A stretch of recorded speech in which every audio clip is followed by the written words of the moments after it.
Brene Brown once said, "We cultivate love when we allow our most vulnerable and powerful selves to be deeply seen and known." And I would like to add that to be vulnerable requires us to go on a healing journey. And that healing journey is going to involve some things that won't surprise you, but there's also a few things that will surprise you. That may make you want to deviate from the path. That may make you want to stop your healing journey.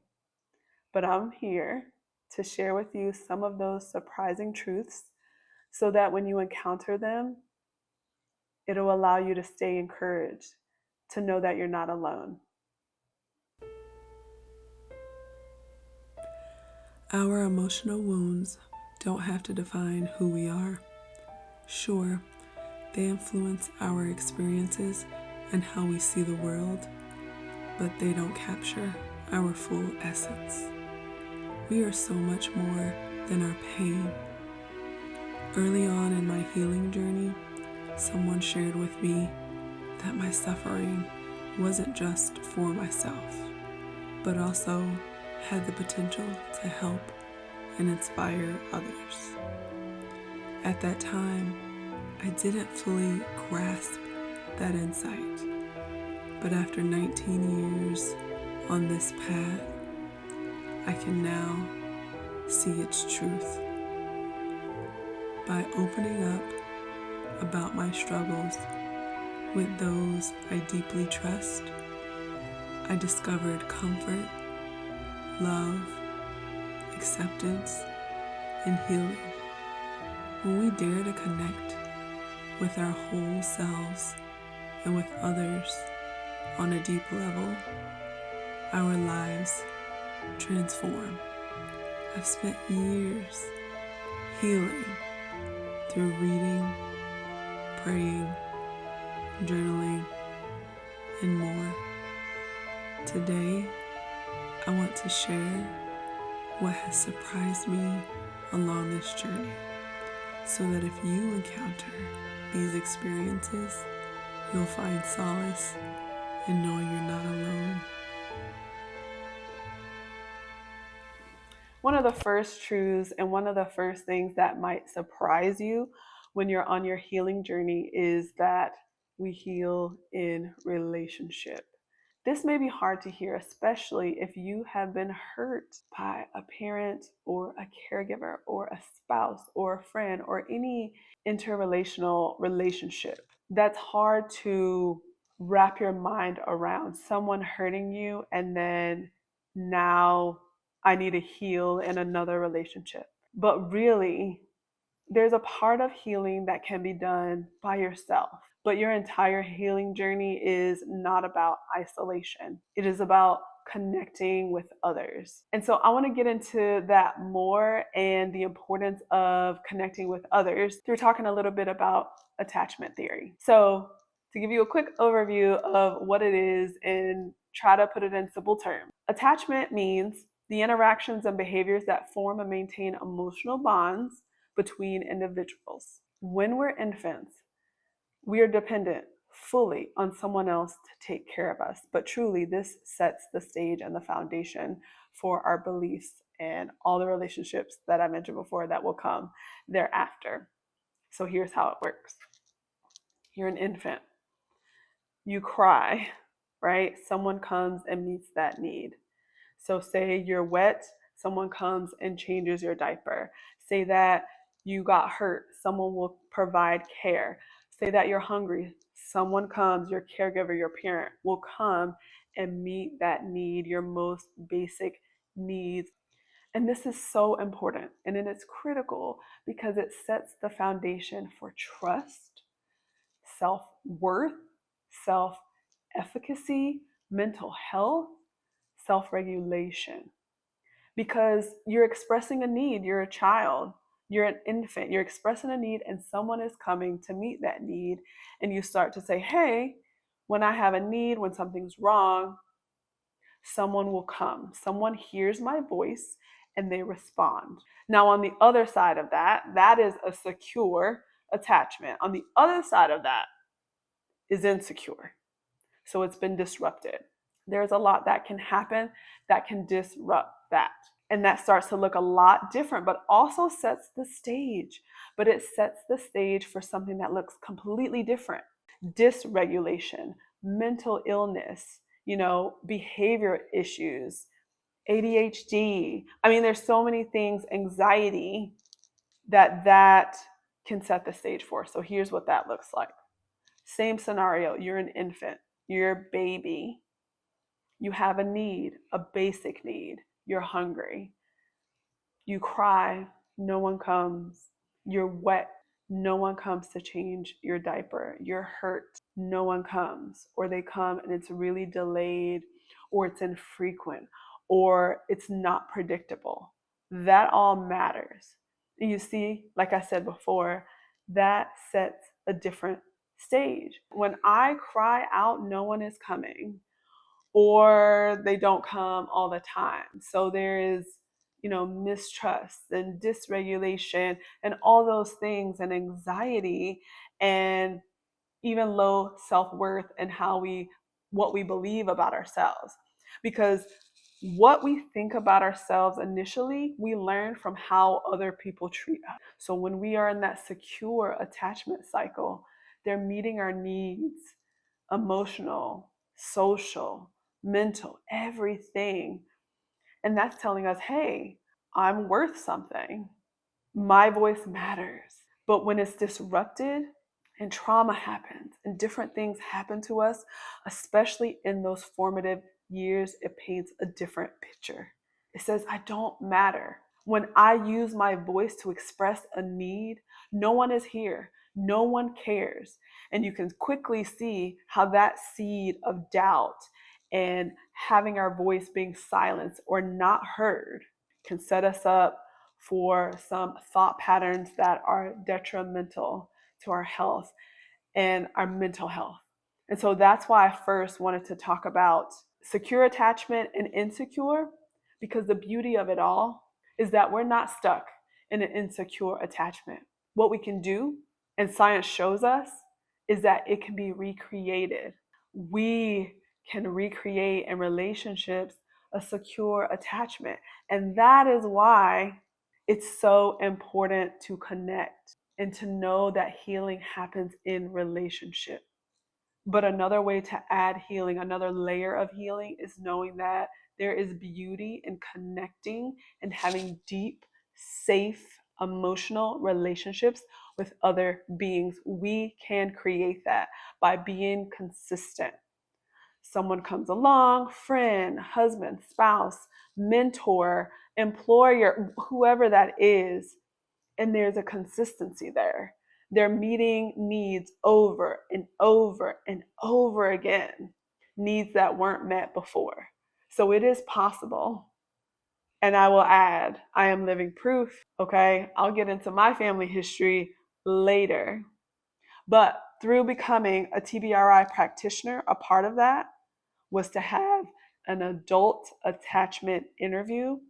And as part of that interview, I found out, not by surprise because I've been on my healing journey for many, many years, but that I have an earned secure attachment style. So that just means that it wasn't because of my upbringing and how I was raised. It was from me working at it. Okay. So we heal in relationship. And something else I want to add about how we know that relationships are important. And one, we're not just one type of being, we're not just one dimensional beings. Okay, we are dynamic beings, and we are spiritual and emotional and physical and social beings. So we're not just one type of being. And how do we know that? I have a few illustrations. One, we know that from our bodies and our hormones. We have a hormone that is like a relational hormone. It's oxytocin, and it helps us form and connect and build bonds with other individuals. So we have like hormones and chemicals and things in our bodies that tell us, hey, this is a part of how we're supposed to be. Also, there is a whole section of our brain that helps us interpret social interactions. That's another way we know, okay? Through our brain and how it interprets behavior and information and body language.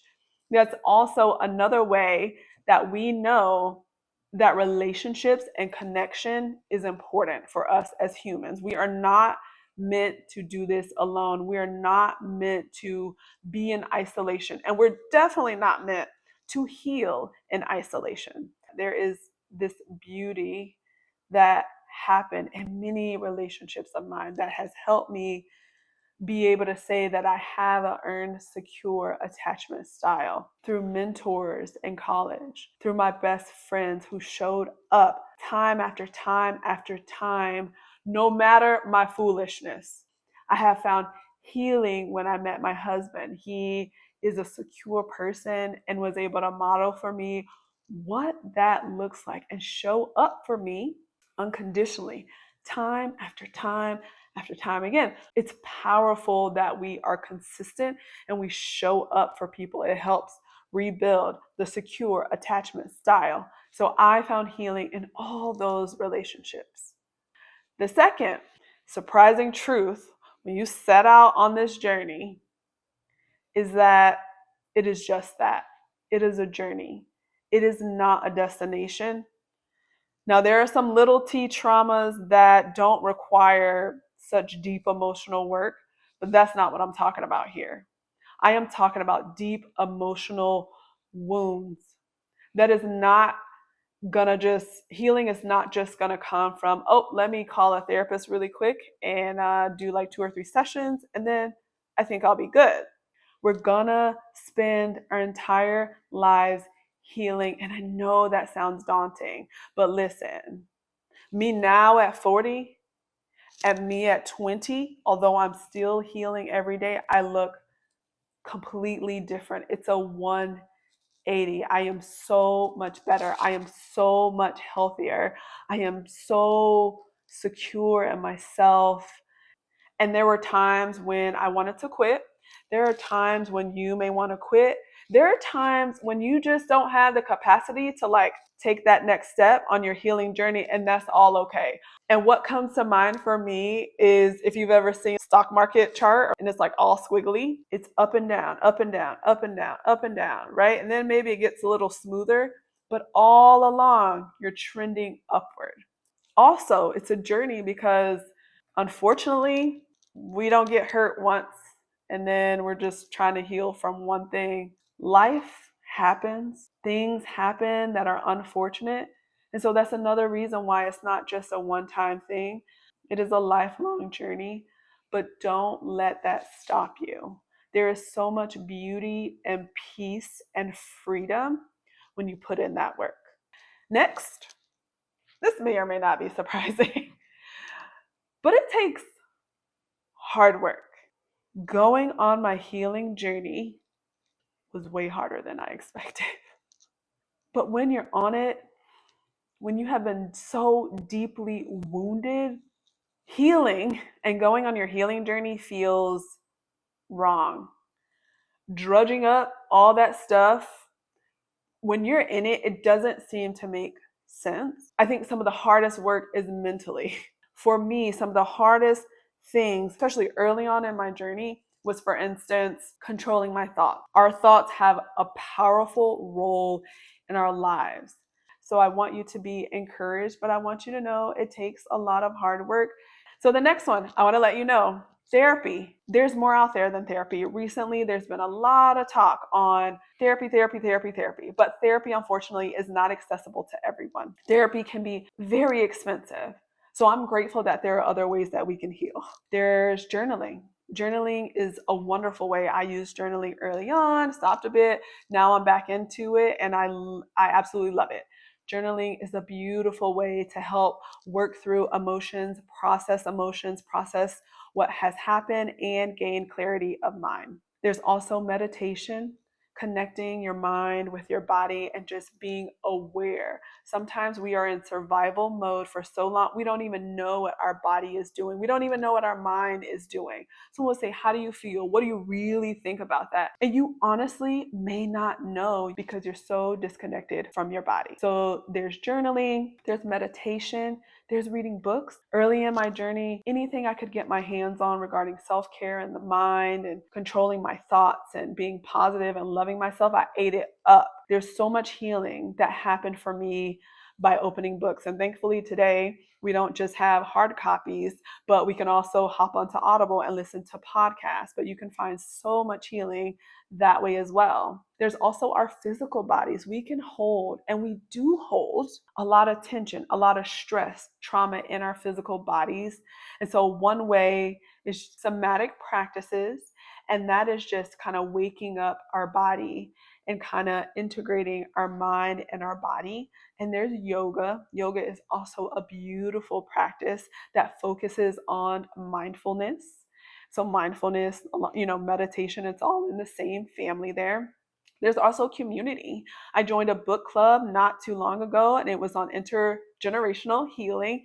And that was wonderful. I could hear from other people and their experience, and it was very communal. It just felt like we were in it together, and that was healing and that was encouraging. So that's also another way that you can heal.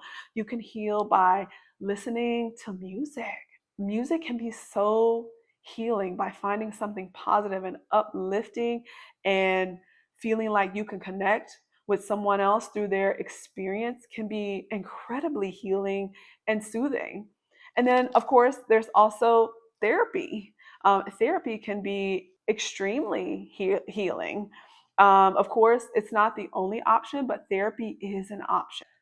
Thank you so much for watching. I hope that you're encouraged. I hope you're encouraged to continue your journey. And if you haven't started, I hope you are encouraged to start your journey. You are not in this alone. I would love to support you and encourage you. And so just know that you're enough, that you deserve to go on this journey. You deserve to be happy and to be healed and to have peace and to not live in fight or flight all the time. You deserve goodness. And so that is my hope for you. And thank you so much for watching. Take care. Until next time.